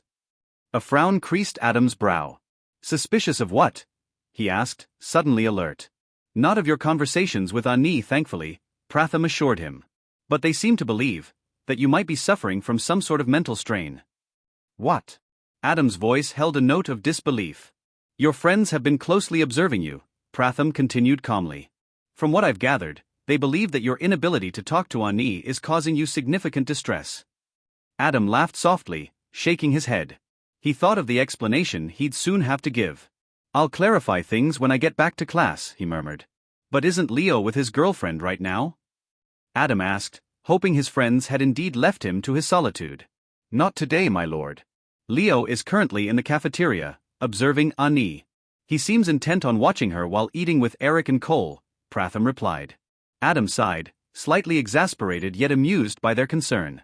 Always one step ahead, he thought, finishing his lunch in silence. After lunch, Adam decided to return to class early, leaving his secluded spot. Once back in the classroom, he found it empty, with most of the students still out enjoying their lunch in the open. A mischievous thought crossed his mind, and he wandered over to Ani's desk, curious to see if anything on her desk might reveal something new about her. Can I help you with something, Adam? Startled, Adam spun around to find Ani standing right behind him, her arms crossed as she watched him curiously. No, not really, Adam stammered, his nerves flaring up. Even though he had recently found some courage around Ani, her sudden appearance still made him uneasy. But Ani only smiled softly. It's fine. I know you were just curious about my desk, she replied. A wave of panic rose within him, fearing she might discover his crush on her. Trying to keep his composure, Adam scrambled for words. I was just looking for a book. Ani laughed at his response. Of course. Here, she said, bending down to reach for a book in the lower part of her desk. She retrieved a well-worn volume and handed it to him, its title reading Who is the Culprit? Adam was too stunned to hide his surprise. You thought I'd come here to find this? He asked, baffled by how well she seemed to understand his intentions. Ani gave him an understanding smile. I just had a feeling you'd show up, so I came here to wait. Adam's heart skipped a beat at the unexpected thoughtfulness in her words. She tilted her head, studying him with a hint of amusement. You know, I've noticed you never eat lunch in the cafeteria or with your friends. Where do you disappear to? The question caught Adam off guard. He had never imagined Ani paying enough attention to notice his absence from the cafeteria. Feeling a bit self-conscious, he shrugged. Honestly, I just find it too much to eat around people. It's easier to be alone. Ani chuckled, a warm, genuine laugh that made Adam feel oddly at ease. I used to be the same way, believe it or not. But my friends helped me get over it. Now, I enjoy eating with them. Curious and wanting to know more about her, Adam leaned in, genuinely interested. How did you manage that? The sudden movement brought him close to her face, and they both paused, momentarily taken aback. Realizing how close he was, Adam pulled back awkwardly, rubbing the back of his neck in apology. Sorry about that. Ani averted her gaze, a faint blush rising on her cheeks as she smiled slightly. No problem. In the silence that followed, Adam found himself watching her with a renewed sense of admiration. He had never realized how resilient she was. She really is amazing, he thought to himself, marveling at her strength. He quickly shifted the topic, wanting to ease the tension. Hey, I saw you talking to the teacher earlier. What was that about? Ani's face softened as she explained. She asked me to stay after school to help with some class representative tasks. So, looks like I'll be here a bit longer today. Their conversation was interrupted as Leo entered the classroom, casting a suspicious glance between them. Adam's heart sank slightly, not wanting his friends to jump to conclusions. Ani seemed to understand his silent plea for secrecy and turned away, pretending as if she hadn't just been in conversation with him. I'll see you later, she said to Adam, heading toward the door. Leo watched her exit before turning his gaze back to Adam, his eyes narrowing with curiosity. What's going on here, Adam? Leo asked, crossing his arms. You've been avoiding us, and now I find you here, all alone in an empty classroom with Ani? Adam raised his hands defensively. Calm down, Leo. Let's go sit, and I'll explain everything, he said, leading him to his desk. Once they were settled, Leo demanded, tell me everything, and don't leave anything out. Adam smiled, shaking his head. All right. He recounted their initial meeting on the train, how he and Ani had exchanged a few words, and how their conversations had naturally continued in class. However, he made sure to downplay it, hoping Leo wouldn't push further. But Leo wasn't fully convinced. So that's it? He asked, a skeptical look in his eyes. Tell me, do you still, have a thing for her? Adam looked away, feeling the weight of the question. After a moment, he nodded. Yeah, I do. Leo let out a triumphant laugh, throwing an arm around Adam's shoulder. I never thought you'd actually make it this far on your own. Honestly, we all thought we'd need to push you just to get a word out of you around her. Adam rolled his eyes, but a smile tugged at his lips. Just don't tell anyone, all right? Leo's playful smile faltered. Why not? This is big news. Adam's tone turned serious. If you tell anyone, especially at school, rumors will start. I don't want that for either of us. Leo considered this for a moment, then nodded. All right, fine. I'll keep it between us. But you owe me. Adam chuckled, grateful. Thanks. Just don't tell Susan either, okay? With a smirk, Leo pretended to zip his lips, signaling his silence on the matter. Soon, other students began filtering back into the room, and classes resumed. Adam kept stealing glances at Ani, feeling both nervous and hopeful. For the first time, he began to wonder if he could genuinely change, to become a little less reserved, a bit more like her. He wanted to try. As class continued, a quiet resolve built within him. Maybe, just maybe, he could be different, and with a faint smile, he decided it was worth a try. To be connected. Creators. As the last bell rang, signaling the end of the final class, students began bustling out of their classrooms, eager to reach their respective club activities. Adam sat at his desk, gathering his belongings with an unusual calmness, his gaze drifting around the room. With his deep, intense eyes set in a piercing gaze, Adam turned towards his classmate Leo. Leo, who was busy stuffing his swimming gear into his bag, noticed Adam's stare and raised an eyebrow. Leo was striking in his own way, his hair and eyes a vibrant shade of orange, matching his fiery personality. A star swimmer at PK Academy, his confidence was unwavering. Adam called out to him just as he was about to leave, halting him in his tracks. Hey Leo, Adam's voice was steady, with a hint of something hidden behind it. Leo turned, mildly surprised but clearly interested. Yeah, Adam? What's up? Adam scratched the back of his neck, glancing away for a moment before meeting Leo's gaze again. I could use your help with something, he said, his voice firm yet tinged with a subtle vulnerability. Leo's curiosity was piqued. He slung his bag over his shoulder and crossed his arms, assessing Adam. Help? From me? All right, I'm in, he said with a casual grin. What do you need? After a moment's hesitation, Adam decided to be mostly open with Leo. There was a strange camaraderie between them, built on unspoken trust and a mutual respect. Adam glanced briefly at the far side of the room, where a girl sat absorbed in her work, unaware of the conversation taking place. I need to stay back at school for a while. Leo followed Adam's gaze and smirked knowingly. Ah, I see, he said, his tone teasing. Is this about Ani? Adam rolled his eyes, trying to play it off. No, it's just something I need to do on my own, he muttered. But Leo was relentless. Right. But what about the fact that not so long ago, you couldn't even talk to her? And now you're staying back, maybe hoping for a bit of one-on-one time. He gave Adam a cheeky nudge. Adam sighed, offering a half-smile as he looked away, a bit embarrassed. Leo laughed, slapping Adam on the back. Fine, he said, a mischievous sparkle in his orange eyes.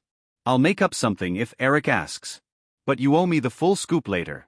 All the details, he said, his tone teasing. Adam scoffed, giving Leo a grateful smile. You're a real friend, you know that? Leo shrugged, grinning. I know. But hey, remember, if you do anything interesting, I want details. Adam shook his head, amused, and with a final grin, Leo turned and left. Adam waited for a moment, watching as Leo disappeared down the corridor. His eyes drifted back towards Ani. She was still seated, working quietly, oblivious to his thoughts. He allowed himself a small smile, then slung his backpack over his shoulder and made his way out of the classroom, choosing a path that led up to the school's rooftop. The sky was a cool shade of twilight blue, the first hints of evening settling over the world. As he stepped onto the rooftop, Adam took in a deep breath of fresh air. He pulled out his earbuds, positioning them carefully before activating a familiar voice in his ears. Welcome, Lord Adam, the AI creature voice, known as Pratham, greeted him. I've been waiting for you, Adam replied in a low tone, more to himself than to Pratham. He cut straight to the point. Can you tell me where Ani is right now? Pratham's response was immediate. Lord Adam, I've located Ani. She's heading toward the teacher's office. Good, Adam said, nodding slightly. Let me know when she's done. As you wish, sir, Pratham confirmed. Adam settled down on the edge of the rooftop, allowing himself a rare moment of relaxation as he waited. But before long, Pratham's voice interrupted his thoughts. Lord Adam, 3 students are currently making their way to the rooftop. They're on the stairs and will be arriving shortly. Adam's eyes narrowed in mild surprise. I didn't think anyone else came up here. He quickly surveyed his surroundings, looking for a discreet spot to hide. Perhaps you could hide on the adjacent roof ledge, my lord, Pratham suggested smoothly. Without hesitation, Adam followed Pratham's advice and crouched on the narrow ledge, skillfully concealing himself from view. Adam waited silently as 3 figures emerged onto the rooftop, their steps slow and careful. He watched them with curiosity, observing each one with a calculating eye. One of them, standing in the middle, appeared to be the leader. He had a cocky demeanor and an easy confidence, motioning for the others to check the area. Look around. Make sure there's no one else here, the leader ordered. The other 2 fanned out, glancing around but finding nothing. Pratham's voice came through Adam's earbuds. I've gathered information on these 3. The one in the middle is Toshiro Ishida. The one on his right is Kazuki Ito, and the one on his left is Hiroto Suzuki. Adam's eyes narrowed as he watched Toshiro reach into his pocket, pulling out a cigarette. Toshiro looked over at Kazuki and asked, Got a lighter? Kazuki nodded, retrieving a lighter from his pocket and lighting Toshiro's cigarette. They settled into a casual conversation, laughing and exchanging comments as smoke curled up into the cool air. After a few minutes, Adam grew bored of watching. He leaned back, his mind drifting as he considered the day's events. Just as he was about to close his eyes, Pratham's voice rang in his ear once again. Lord Adam, the 3 students are leaving the rooftop. Adam exhaled quietly, relieved.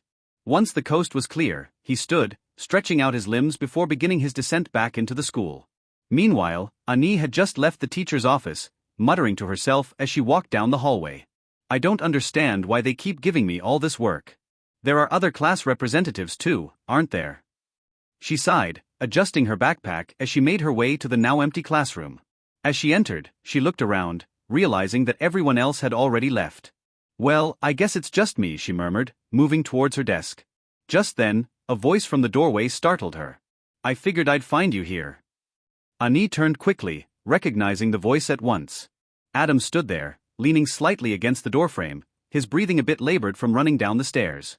His usual mask was off, revealing his intense expression. Surprised, Ani stood up, closing her book.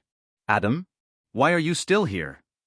Pratham's voice buzzed in Adam's ear, offering advice. Lord Adam, tell her that she mentioned she'd be staying late, so you decided to wait for her. Adam smirked, remembering her earlier words. I thought I'd wait for someone, he replied, stepping into the room. Some girl mentioned she'd be staying late, so I figured I'd keep her company. Ani blinked, momentarily thrown off guard by his unexpected answer. Her lips curled into a small smile as she tilted her head. Don't you have things to do? Why waste your time waiting around? Pratham interjected, offering a suggestion. Why not invite her to walk together and continue the conversation? Adam grinned, glancing at her bag. Why don't we talk about that on the way? Ready to go. Ani's surprise softened, replaced by a warm smile. She quickly packed her belongings, and together they made their way out of the classroom, side by side, blending seamlessly into the evening's quiet. As the school bell chimed, students poured into the clubrooms, eager for after-school activities. Adam stood by the exit. Dressed in his usual outfit, dark eyes framed by strands of black hair. Beside him walked Ani, a bright, spirited classmate whose laughter often cut through the silence. Her friendly nature had always been a refreshing contrast to Adam's reserved aura. As they made their way toward the train station, Ani looked up, her curiosity piqued. Adam, why haven't you joined any clubs? Adam's lips curved slightly, an amused look flickering across his face. I just didn't find any club that interested me, he replied, his voice calm and measured. The answer surprised Ani, who had always assumed that everyone found some club to participate in. But seeing the firm look in Adam's eyes, she decided not to press further, though she felt there might be more behind his response. Their conversation drifted from one topic to another as they reached the train platform. Adam's quiet nature and Ani's lively demeanor somehow created a comfortable rhythm. Once they were seated on the train, Adam suddenly heard a familiar voice in his ear. Pratham, his AI life-form assistant. Lord Adam. Pratham's voice was calm yet slightly insistent. Ask Ani if she knows any good mystery books. I believe a visit to the bookstore this Sunday would be a suitable opportunity for you both. The suggestion from Pratham amused Adam. He was still adjusting to the AI's strange, almost human intuition. Without missing a beat, Adam looked over at Ani, a faint smile hinting at his amusement. Hey Ani, I'm free this Sunday. Do you know of any good mystery books? I'd like to check some out. To Adam's surprise, Ani's face brightened, her eyes lighting up. I'm free too. Let's go together, and I can help you pick one. Adam blinked, caught off guard.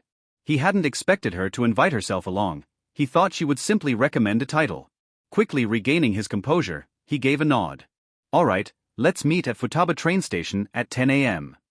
Ani clapped her hands, her excitement palpable. Perfect. I love surprises, and a bookstore trip sounds amazing. As they approached Futaba station, Ani gave Adam a cheerful wave as she stepped off the train. He watched her go, feeling an odd sense of anticipation. But just as he was about to settle back into his seat, Pratham's voice filled his ear once again. Lord Adam, you must get off the train immediately and stop Ani. Without hesitation, Adam dashed to the train door, his rapid movement catching the attention of nearby passengers.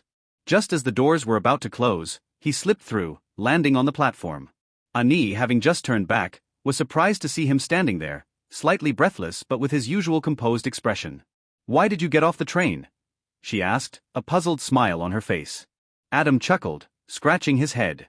Well, I realized I forgot something important, he replied, sounding almost bashful. He then hesitated, hearing Pratham's voice once again, urging him, Lord Adam, you should ask for Ani's contact information. The idea made Adam pause. Asking for Ani's number felt strange. He was used to solitude, rarely feeling the need to connect with others beyond practical purposes. But summoning his courage, he looked her in the eyes. So, since we're meeting on Sunday, I'll need a way to find you if there's any change in plans, he began, his voice steady but with a hint of hesitation. Can I get your contact? Ani's laughter was bright and genuine. You could have just asked directly, she teased, reaching for her phone and handing it over to him. They exchanged numbers, their phones beeping in unison with the confirmation. As she handed back his phone, Ani tilted her head. You know, the train's already left. What are you going to do now? Adam considered his options. I guess I'll just wait for the next one, he replied with a nonchalant shrug. Just then, Pratham's voice filled his ear once more. Lord Adam, you should escort Ani out of the station. Adam glanced at Ani. How about I walk you out? It'll give us more time to talk, and I can wait for the next train afterward. Ani smiled, nodding in agreement. Together, they made their way to the station exit, their conversation continuing in a relaxed, easy flow. For Adam, the simple companionship was unfamiliar yet oddly comforting. After reaching his house, Adam stepped inside, calling out, "I'm home," though he knew no one would respond. His parents, dedicated professionals with demanding careers, were often away, leaving the house quiet and still. Rachel, his mother, was a designer, her artistic work requiring intense focus, while his father, Ricky, was an architect known for his meticulous attention to detail. Because of their work, Adam had grown accustomed to being alone, filling the silence with video games. Setting his bag down, he walked to the kitchen, his thoughts drifting. "Pratham, I understand how capable you are now. You've been helping me a lot," he murmured, a rare moment of gratitude in his voice. "I'd like to be better, not just in games but in everything." "Lord Adam," Pratham's voice echoed through the kitchen, a hint of pride in its tone. "It is my honor to assist you in all your pursuits. Whatever path you choose, I will ensure you achieve it." Adam nodded, feeling a spark of determination he hadn't felt before. "From now on, I want you to guide me, help me make the right decisions, both in my studies and in life. I want to become better." "Understood, Lord Adam," Pratham replied, his voice both comforting and resolute. "I have already crafted strategies to enhance your growth. Following these will bring significant improvement." With a quiet smile, Adam felt reassured. Pratham had become more than just an AI lifeform. He was a companion, a guide through the often confusing world of academics, relationships, and life. For the first time in a while, Adam found himself not reaching for his gaming console. Instead, he sat at his desk, focused on his homework, Pratham guiding him through each problem with patience and precision. The Pratham's instructions were clear, efficient, and tailored to his strengths, making the task surprisingly enjoyable. As he finished, a voice echoed from downstairs. "I'm home." It was Rachel, back from work. She was a striking woman, with a composed elegance that commanded attention. Her creative spirit was evident in her wardrobe, a fusion of practicality and artistry. Today, however, she seemed particularly surprised as she saw Adam descending the stairs. "You're not playing games?" she asked, raising an eyebrow. Adam shrugged, glancing away to hide his slight embarrassment. "Just didn't feel like it today." Rachel's eyes softened, a hint of curiosity in her gaze. "Are you sure everything's all right?" Adam chuckled, shaking his head. "Yeah, I'm fine, Mom. Just decided to change things up a bit." He excused himself and headed to the kitchen, retrieving a glass of juice for her. Rachel followed, watching him thoughtfully as he handed her the glass. "Thanks, Adam," she said, her voice filled with both surprise and pride. To be connected. Adam's father, Ricky, enters the room just as his mother, Rachel, begins preparing dinner. The familiar aroma of spices fills the air, and as the family gathers, Adam's father casually mentions, "Rachel, did you hear about the robbery at Mr. Honda's house today?" The words catch Adam off guard, his curiosity piqued. Rachel, equally surprised, stops chopping vegetables and turns to his grandfather. "What? Really?" "Yes," Ricky nods, his tone serious. "I spoke to Mr. Honda earlier. He said no one was home at the time, but these break-ins are becoming all too frequent in our neighborhood. I'm worried. Maybe we shouldn't leave Adam alone in the house." Rachel glances at Adam, worry creasing her face. She considers for a moment, then says, "Adam, I think it might be best if you stay at your friend Leo's place until we figure this out. You shouldn't be home alone." Adam feels a hint of resistance rising within him. The thought of staying away from home doesn't sit well with him, but he knows arguing will only worry his mother further. "All right," he agrees, though reluctantly. "I'll stay at Leo's place and won't come back until you're home." Rachel smiles, a small look of relief in her eyes, and returns to cooking. They finish dinner in silence, Adam's mind lingering on the news of the robbery. After eating, he retires to his room, trying to shake off the uneasy feeling gnawing at him. Once in his room, Adam initiates a conversation with Pratham, his AI life-form companion. "Can you investigate this robbery?" he asks, his voice low but determined. Pratham, in his usual confident tone, replies, "Lord Adam, I'll start the investigation right away." With that, the Pratham vanishes from Adam's phone screen. Adam spends the next few minutes playing a game on his phone, hoping to distract himself. A short while later, Pratham reappears. "Lord Adam," he says, his voice sounding urgent, "I found 7 suspicious individuals roaming the neighborhood." Adam's brows lift in surprise. 7? "Do you have their locations?" "They're nearby," Pratham reports. "But they're switching mobile devices constantly, making it difficult to track them precisely." Adam leans back, considering this information. All right. Do you have their faces? Indeed, I've managed to capture images of each one, Pratham replies, sounding rather pleased with himself. Would you like to see? Adam nods, and Pratham projects the images onto his computer screen. One by one, sketches of each individual appear, each face meticulously drawn and colored. Adam can't help but be impressed by Pratham's attention to detail. If these guys ever saw this level of surveillance, Adam mutters, a wry smile tugging at his lips, if I see them I'd probably run as fast as I could. Pratham laughs lightly. Lord Adam, during class today, I came up with a few suggestions for improved communication. I couldn't connect with you at that time, but I've since devised a solution. A solution? Adam's curiosity deepens. Yes, my lord, Pratham replies. When I uploaded my consciousness to the internet, I accessed a number of factories. With their resources, I've constructed a small device for you. It's discreet enough to remain invisible in your ear. Adam stares, half impressed and half baffled. You mean you made a device, just for me? I had to, my lord. My priority is serving you, Pratham responds earnestly. The device will be delivered by tomorrow morning. Adam sighs in relief. This means I won't have to keep wearing headphones during class just to talk to you. With the mystery partially unraveled, Adam shuts down his computer, finally feeling the weight of sleep pressing on him. He slides into bed, Pratham's words still echoing in his mind as he drifts into slumber. The scene shifts to a deserted alley where the 7 suspects, their faces recently sketched by Pratham, have gathered. A tall, wiry man with long, unkempt hair speaks first, his voice carrying an edge of impatience. Which house did you guys pick tonight? A shorter man with blonde hair, shuffling nervously, replies, we need to hit 2 or 3 houses. Our boss isn't satisfied with the last haul. He wants us to bring in more cash. Another man, standing towards the middle, groans, as if the cut isn't small enough already. Now we have to deal with more pressure from above. The tall man nods. I say we split up. Hit the marked houses in pairs. If there's anyone inside, scare them off. If you can't, well, deal with them however necessary. A heavy silence hangs in the air as the men exchange uneasy glances. Eventually, they nod in agreement, dividing themselves into pairs. The night looms over them, and they scatter into the darkness, targeting homes in Adam City, Tensho. The dawn breaks, soft rays filtering through Adam's window as his phone buzzes loudly beside him.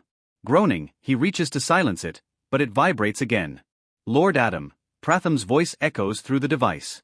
If you want to change, you'll need to get up. Adam's eyes snap open, realizing Pratham's persistence won't relent. He sits up, rubbing his face as he groans. Don't shout, Pratham. If you wake up my mom, she'll come up here herself. My apologies, Lord Adam, Pratham replies.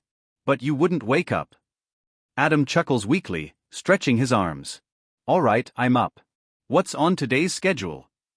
Pratham's voice adopts a tone of enthusiasm. First, freshen up, then it's off to the park for a run. Glancing at the clock, Adam sighs. It's barely 6 a.m., but he drags himself out of bed, dons his workout gear, and steps outside. With headphones discreetly in place, he appears to others as though he's listening to music. However, it's Pratham's instructions that truly fill his ears. Adam's parents, already up and preparing for the day, exchange surprised looks as he heads out the door. Adam catches his father's eye but says nothing, focusing instead on the path ahead. Pratham's voice guides him. Lord Adam, your first task is to jog to the park. Adam begins at a steady pace, his breathing gradually intensifying as he reaches the park. Upon arrival, Pratham's voice comes through, calm and authoritative. Now, Lord Adam, 10 push-ups. 10. Adam grumbles, his face turning slightly red. That's quite a lot. Pratham laughs. This is level 0, my lord. Just the basics. Swallowing his pride, Adam starts the exercise, managing the first few push-ups with ease. But by the 7th, his arms begin to shake, and beads of sweat form on his forehead. Each push-up demands more effort than the last, and Pratham's voice encourages him. Your foundation must be strong, Lord Adam. Think of what you could achieve with discipline. Adam huffs, rolling his eyes. Please, no motivational speeches. I might just quit. My apologies, Lord Adam. Pratham's voice sounds slightly amused as Adam powers through the final push-ups, collapsing in exhaustion afterward. Finally, Pratham's voice offers a note of triumph. You've completed level 0. Now walk home, and be sure to take a cold shower. As Adam begins the weary trek home, he mutters, "This is exhausting. I hope I don't fall asleep at school." Just as he arrives, a delivery man greets him, holding a small package. Adam stares, momentarily puzzled. Pratham's voice chimes in. "Lord Adam, that's the device I had made for you. I arranged for it to be delivered early, so you can keep it hidden from your parents." Adam's surprise quickly fades into approval. Well done, Pratham. He signs for the package and watches the delivery man leave before opening it discreetly. Inside, he finds the device, a tiny earpiece, almost invisible. "Won't it fall out if I move around too much?" he asks Pratham. Fear not, Lord Adam. It's designed to stay firmly in place once inserted. Relieved, Adam removes his headphones, slipping the device into his ear. To his surprise, it's so light that he barely feels it. Moments later, Pratham's voice comes through, crisp and clear. Can you hear me, Lord Adam? Adam smiles, pleased. Perfectly. With his new device in place, he heads into the kitchen, where his mother is preparing breakfast. She looks up, smiling at his early start. All set? Go freshen up, and I'll have your breakfast ready. Adam nods, still feeling the slight ache in his arms from his workout. As he heads toward the bathroom, he can't help but feel a surge of determination. He's ready for whatever challenges the day might bring.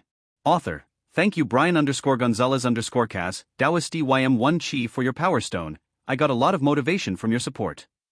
To be connected. As dawn crept in, Adam emerged from his shower refreshed, every droplet from his black hair glistening in the soft morning light.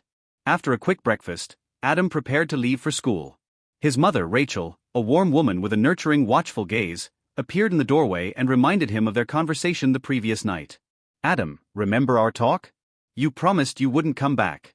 Adam nodded, maintaining a serious demeanor. Don't worry, Mom. I'll head to Leo House after school.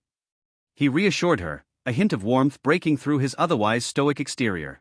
Rachel smiled, visibly pleased. Good. Be safe, Adam. She waved him off as he walked towards the door, slipping into his mysterious, calm persona as he left. Outside, Adam was soon greeted by Leo, a close friend who was always eager to delve into the details of Adam's day. Spotting Adam, Leo's eyes sparkled with curiosity as he approached. Hey, how was yesterday? Anything exciting?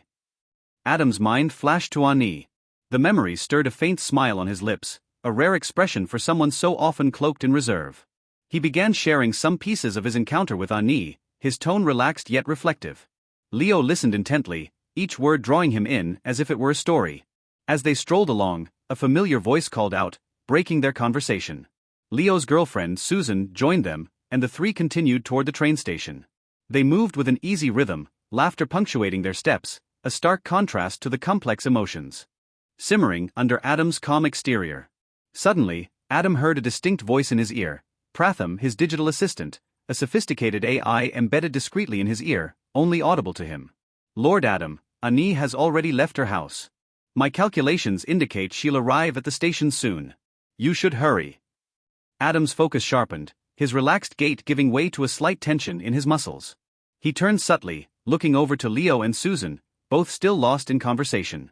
Realizing he needed to act quickly, he glanced at Leo, who immediately noticed the shift in his friend's expression. I need to head out, Adam murmured, a sense of urgency threading his voice. Understanding, Luke nodded. Don't worry, I've got Susan. We'll catch up with you later. With a quick farewell, Adam picked up his pace, feeling the morning chill bite at his skin as he sped toward the train station. Every muscle protested from his morning run, but he pushed forward, ignoring the tightness in his legs. Soon, the station came into view, bustling with activity. Adam paused, scanning the crowd at the ticket counter. To his dismay, a long line had formed, snaking around as far as he could see. His heart sank slightly, the time was slipping away, and he'd miss Ani if he didn't act fast. Pratham's voice whispered in his ear again, cool and composed. Lord Adam, proceed to the ticket scanning gate. I'll handle the rest. Though a part of him hesitated, Adam trusted Pratham's precision. He moved towards the gate, his steps measured, ensuring his movements blended in with the crowd. As he neared, his hand grazed the gate surface, feeling a faint surge as Pratham hacked the system. Within moments, the gate clicked open. Adam slipped through swiftly, glancing around to ensure no one noticed. He bolted up the stairs 2 at a time, straining to catch his breath. The train was waiting on the platform, its doors already closing. With a final burst of speed, Adam lunged, slipping into the close gap just as the doors sealed behind him. People around him exchanged disapproving glances, muttering about the recklessness of youth, but Adam ignored them, catching his breath and steadying himself. As he composed himself, he whispered, "Pratham, where's Ani now?" Approaching the station. "She'll be here shortly." Relief settled over Adam, knowing he was close to seeing her. He moved to a quiet corner, blending into the background as he awaited her arrival. When the train stopped at Futaba station, Adam stood by the door. The moment the door slid open, he saw her, Ani. She was engrossed in a book, her lips curled slightly as if savoring a private thought, her soft hair cascading down, a contrast to her reserved demeanor. Without thinking, he reached out, gently grasping her book. Surprised, she looked up, her gaze meeting his. A smile played at the corners of her mouth, though her eyes held a flicker of surprise. Adam? What a coincidence. How funny, right here at this exact door. Adam chuckled, though guilt twisted inside him. If only you knew the lengths I went to for this coincidence. They found seats together, the ambient noise of the train providing a comfortable buffer. Ani shifted slightly, leaning closer. "I thought you'd message me yesterday," she remarked, a hint of disappointment woven into her voice.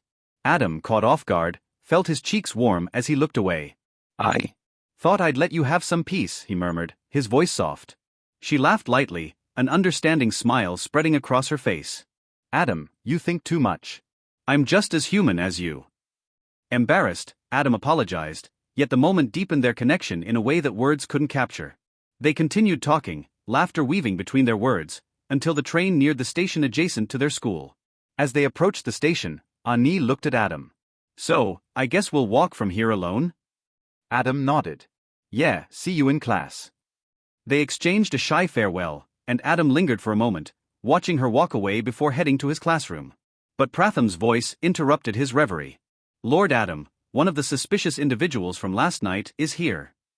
Adam stiffened, glancing over to see a figure near Ani, shrouded in dark clothing, keeping pace with her.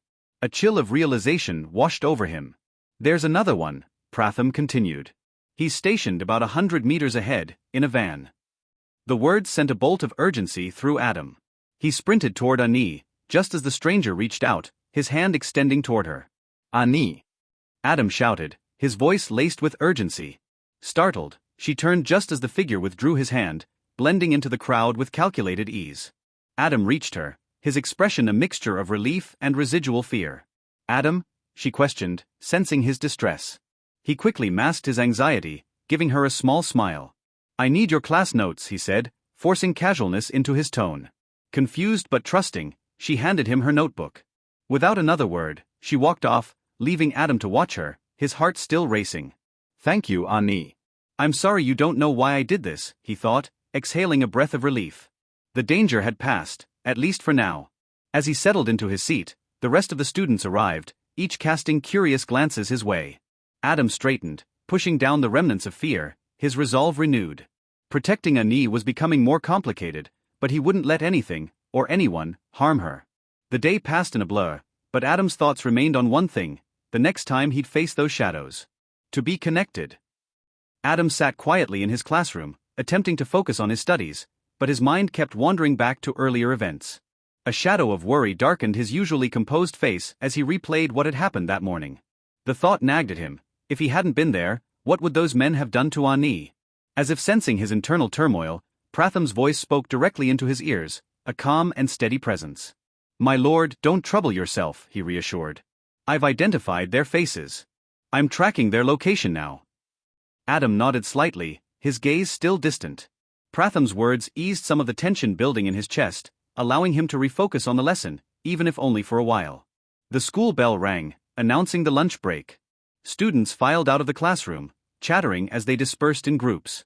Adam grabbed his lunch and was about to leave when his classmate Eric approached him, looking annoyed. "Adam, where were you yesterday?" Eric asked, his tone a mix of curiosity and frustration. "You just disappeared without a word." "That's not cool." "You leave us hanging all the time." Caught off guard, Adam hesitated, the defensiveness visible in his stance. He adjusted the strap of his bag and stood straighter, addressing Eric with an apologetic nod. "It's not like that, Eric. I had something important to take care of." Before Eric could press further, another classmate, Leo, stepped in, placing a hand on Eric's shoulder. I told you yesterday, didn't I? Adam had an urgent matter to handle. Eric rolled his eyes, his irritation softening. Yeah, you and your important things. But next time if I call you, you better show up. Deal. Adam grinned, giving him a thumbs up. Deal. As he turned to leave, he felt a pair of eyes following him. Subtly glancing over his shoulder, he saw Annie across the room, watching him with a contemplative expression. She was clearly debating something, and before he knew it, she was making her way toward him. Annie had planned her move from the start of the day. The strange encounter with Adam earlier still weighed heavily on her mind, and she couldn't shake the feeling that he was hiding something. She'd resolved to confront him, determined to find answers. Telling her friends she needed to visit the teacher's office, she slipped away from the lunch crowd and quietly trailed Adam down the hallway. Her heart pounded, both from the excitement of sneaking around and the burning curiosity. She kept her distance, hiding behind groups of students and ducking into alcoves whenever he looked back. Eventually, Adam left the crowded corridors and entered a secluded area, one he often retreated to when he wanted to be alone. Annie continued following, unaware that her presence had already been noted. Pratham had alerted Adam moments earlier, sensing Annie's presence before she'd even left the classroom. Adam's heartbeat quickened at the thought of facing her alone, away from the prying eyes of their classmates. Pratham's voice echoed in Adam's mind, offering gentle advice. Lord Adam, allow Annie to approach. I suspect she has questions, and this may be the time to answer them. Adam nodded, letting out a slow breath. Pratham was right. He'd felt the need to speak with Annie, to explain himself, ever since the incident that morning. And now, with her unknowingly at his heels, he'd have that chance.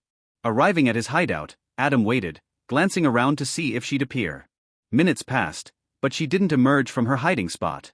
Impatient, Adam whispered, Pratham, is she still here? Yes, my lord, Pratham confirmed immediately. She's lingering nearby. Perhaps you should call her out. Adam smirked slightly at Pratham's suggestion, then called out, Annie, how long do you plan on hiding? A soft gasp betrayed her location, and slowly, Annie stepped into view, her cheeks flushed. She walked toward him hesitantly, her gaze fixed on the floor. Annie approached and sat next to him, her face still red with embarrassment. She was quiet, avoiding his gaze, but Adam could see the turmoil in her expression. The silence stretched, neither of them knowing quite what to say. Finally, Annie gathered the courage to look up, meeting his eyes for the first time. She took a deep breath and in a voice barely above a whisper asked, Can you tell me what really happened this morning? Adam wasn't surprised, he'd been expecting this. Her inquisitive, piercing gaze made him feel slightly uneasy, but he kept his expression calm. After a long pause, he exhaled and nodded. Annie, if I tell you, can you trust me? Annie's face softened, and she nodded in earnest. Just try me. Satisfied, Adam began, his tone serious. A few days ago, I noticed a group of suspicious people around town. Later, I found out they were involved in several thefts around the city. They escaped before the police could catch them, but I recognized one of them walking beside you this morning. I thought he intended to harm you, and I didn't think twice. I acted on instinct. I apologize if I embarrassed you in front of everyone. Annie listened intently, her eyes widening as she processed his words. A mix of emotions crossed her face, relief, curiosity, and something deeper, a flicker of gratitude. I thought so, she murmured softly, though Adam barely caught it. She looked down again, her cheeks growing redder. But, why do you care so much about me? The question was spoken in such a quiet tone that Adam didn't catch it entirely. He leaned closer, eyebrows raised. Did you say something? Startled, Annie shook her head quickly. No, nothing. She turned to leave, her footsteps growing hurried. Adam watched her retreating form, a sense of confusion settling over him. What had she been about to say? Annie, on the other hand, walked quickly, her mind spinning. She held her hand over her chest, as if to steady her heart. What is this strange feeling? She wondered, her thoughts consumed with Adam's words and actions. Meanwhile, Pratham's voice sounded in Adam's ears again, snapping him out of his thoughts. Lord Adam, I've located their hideout. The news took Adam by surprise, causing him to choke slightly on the food he was still holding. He coughed, patting his chest as he tried to regain his composure. Really? He managed after a moment, his tone both intrigued and cautious. What should we do? Maybe we should report this to the police. Pratham responded without hesitation. My lord, I'm afraid that won't help. These men have connections within the police force. And from what I've uncovered, someone powerful is behind them.